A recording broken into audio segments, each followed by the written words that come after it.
Number one is in verse 10, and I want us to look at these now. The first one is violence. Will you notice it? For thy violence against thy brother Jacob, shame shall cover thee, and thou shalt be cut off forever. And actually, two things were to happen to them.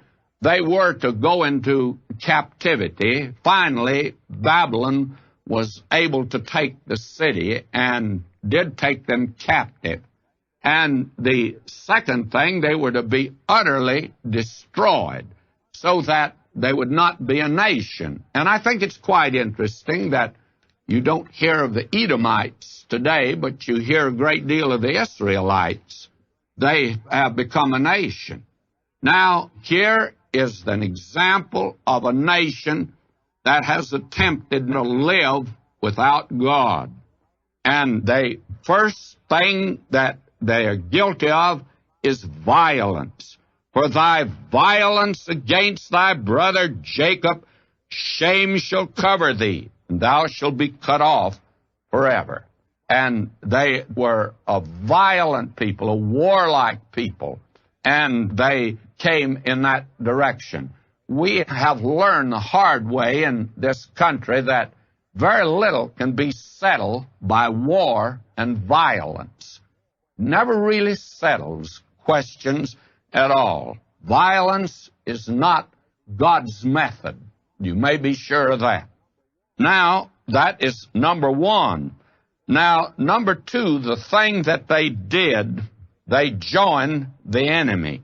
Verse 11, in the day that thou stoodest on the other side, in the day that the strangers carried away captive his forces, and foreigners entered into his gates and cast lots upon Jerusalem, even thou wast as one of them. In other words, you find that they've joined the enemy, and they've gone over to the other side. This is the awful, terrible thing that they were guilty of. Now, the third thing is in verse 12. But thou shouldst not have looked on the day of thy brother, in the day that he became a stranger, neither shouldst thou have rejoiced over the children of Judah in the day of their destruction, neither shouldst thou have spoken proudly in the day of distress. Now they rejoice over the calamity that has come to Judah, and that is always an action of pride. When you find someone who rejoices over the trouble that some other individual is having, you may be sure that you're speaking to a person who's very proud. And pride is something God says he hates. What a revelation this is.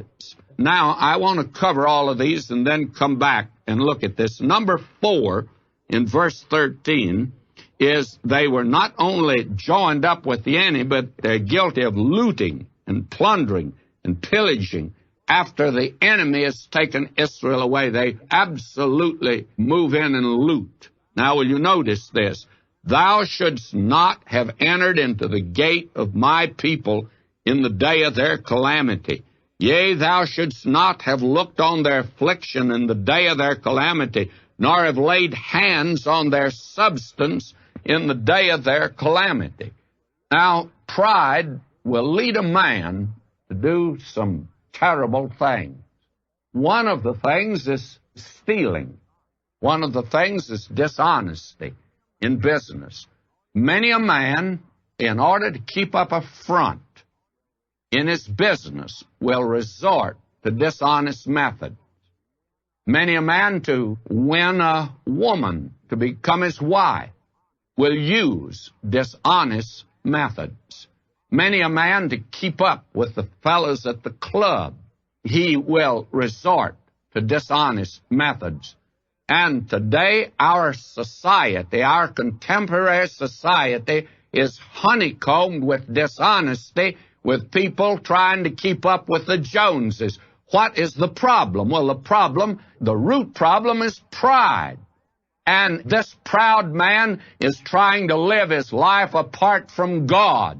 And when he does that, it leads to this sort of thing. May I say to you, the Bible is still the best book on psychology.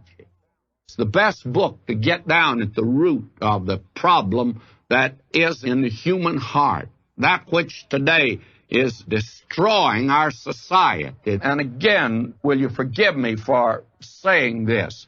We have so many little courses in our churches, and the world today puts them on. Today you can go anywhere and take a course in most anything. You can go and spend 2 or 3 weeks. You can learn this. You can learn this psychological approach, actually how to make a forceful speech, how to improve yourself in your job, how to become a better neighbor, how to love your wife more, and how to treat your children better and bring them up. And we have all kinds of little gimmicks given today. Who would ever have thought that in the prophecy of Obadiah, that you have the root cause that's at the very basis of our society today that are leading both men and women to commit terrible deeds? Why? Because the root problem is pride. They're trying to live without God today, and attempting to live without God, it leads them into dishonest actions. It leads them to get with the wrong crowd. It'll lead them to do these things that they should not be doing, and that will bring their destruction. In fact, these actions are self-destructive.